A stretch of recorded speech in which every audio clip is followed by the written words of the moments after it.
Boa tarde, amados irmãos, amadas irmãs, amigos, amigas, alunos, alunas, ex-alunos, ex-alunas, os meus familiares, todos vocês.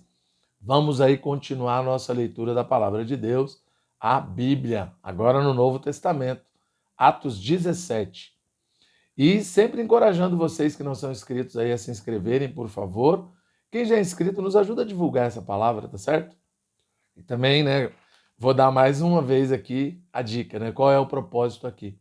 A gente vai ler o Novo Testamento inteiro e estamos lendo grande parte do Antigo Testamento, certo? Lemos aí os livros do Pentateuco no Antigo Testamento, estamos lendo Isaías, vamos ler Jeremias, Lamentações de Jeremias, Ezequiel, Daniel, Zacarias, tá certo? E Eclesiastes, é isso, tá bom? E aí o Novo Testamento inteiro. Estamos aí em Atos 17, tá bom? Nesse vídeo vamos ler o Novo Testamento, Atos 17. Graças a Deus por todos vocês que estão aqui, tá bom? Também aí na descrição sempre deixo o link da editora da igreja, do ministério que eu congrego, e o endereço também do ministério que eu congrego. Visitem aí para vocês conhecerem, tá bom? Deus abençoe a todos. Vamos lá, Atos 17? Tendo passado por Anfípolis e Apolônia, chegaram a Tessalônica, onde havia uma sinagoga de judeus. Paulo, segundo o seu costume, foi procurá-los e por 3 sábados arrazoou com eles acerca das Escrituras, expondo e demonstrando ter sido necessário que o Cristo padecesse e ressurgisse dentre os mortos. E este dizia ele, é o Cristo Jesus que eu vos anuncio. Alguns deles foram persuadidos e unidos a Paulo e Silas, bem como numerosa multidão de gregos piedosos e muitas distintas mulheres. Os judeus, porém, movidos de inveja, trazendo consigo alguns homens maus, dentre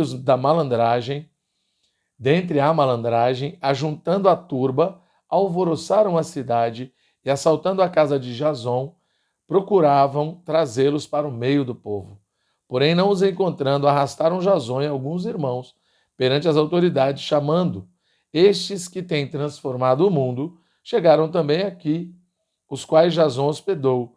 Todos estes procedem contra os decretos de César, afirmando ser Jesus outro rei.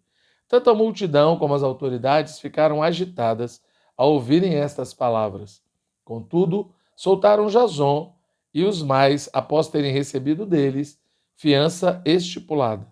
E logo durante a noite, os irmãos enviaram Paulo e Silas para Bereia. Ali chegados, dirigiram-se à sinagoga dos judeus. Ora, estes de Bereia eram mais nobres que os de Tessalônica, pois receberam a palavra com toda a avidez, examinando as Escrituras todos os dias, para ver se as coisas eram de fato assim.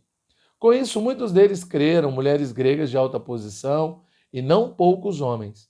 Mas logo que os judeus de Tessalônica souberam que a palavra de Deus era anunciada por Paulo, também em Bereia, foram lá excitar e perturbar o povo. Então, os irmãos promoveram sem detença a partida de Paulo para os lados do mar. Porém, Silas e Timóteo continuaram ali. Os responsáveis por Paulo levaram-no até Atenas, regressaram trazendo ordem a Silas e Timóteo para que o mais depressa possível fossem ter com ele. Enquanto Paulo os esperava em Atenas, o seu espírito se revoltava em face da idolatria dominante na cidade. Por isso, dissertava na sinagoga entre os judeus e os gentios piedosos, também na praça todos os dias, entre os que se encontravam ali. E alguns dos filósofos epicureus e estoicos contendiam com ele, havendo quem perguntasse: que quer dizer esse tagarela? E outros: parece pregador de estranhos deuses, pois pregava Jesus e a ressurreição. Então, tomando-o consigo, o levaram ao Areópago, dizendo: poderemos saber que nova doutrina é essa que ensinas? Posto que nos trazes ao ouvido coisas estranhas, aos ouvidos coisas estranhas. Queremos saber o que vem a ser isso, pois todos os de Atenas e os estrangeiros, residentes de outra coisa, não cuidavam, senão dizer ou ouvir as últimas novidades. Então Paulo, levantando-se no meio do Areópago, disse: senhores atenienses, em tudo vos vejo acentuadamente religiosos, porque passando e observando os objetos de vosso culto, encontrei também um altar no qual está escrito: ao Deus desconhecido. Pois esse que adorais sem conhecer é precisamente aquele que eu vos anuncio. O Deus que fez o mundo e tudo que nele existe, sendo ele Senhor do céu e da terra, não habita em santuários feitos por mãos humanas, nem é servido por mãos humanas, como se de alguma coisa precisasse, pois ele mesmo é quem a todos dá vida, respiração e tudo mais. De um só fez toda a raça humana, e para habitar sobre toda a terra, sobre a face da terra, havendo fixado os tempos previamente estabelecidos e os limites da sua habitação, para buscarem a Deus, se porventura tateando, o possam achar, bem que não está longe de cada um de nós, pois nele vivemos e nos movemos e existimos, como alguns dos vossos poetas têm dito, porque dele também somos geração.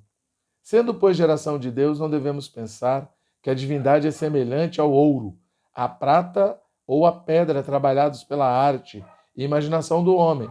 Ora, não levou Deus em conta os tempos da ignorância. Agora, porém, ele notifica aos homens que todos em toda parte se arrependam, porquanto estabeleceu um dia em que há de julgar o mundo com justiça por meio de um varão que destinou e acreditou diante de todos, ressuscitando-o dentre os mortos.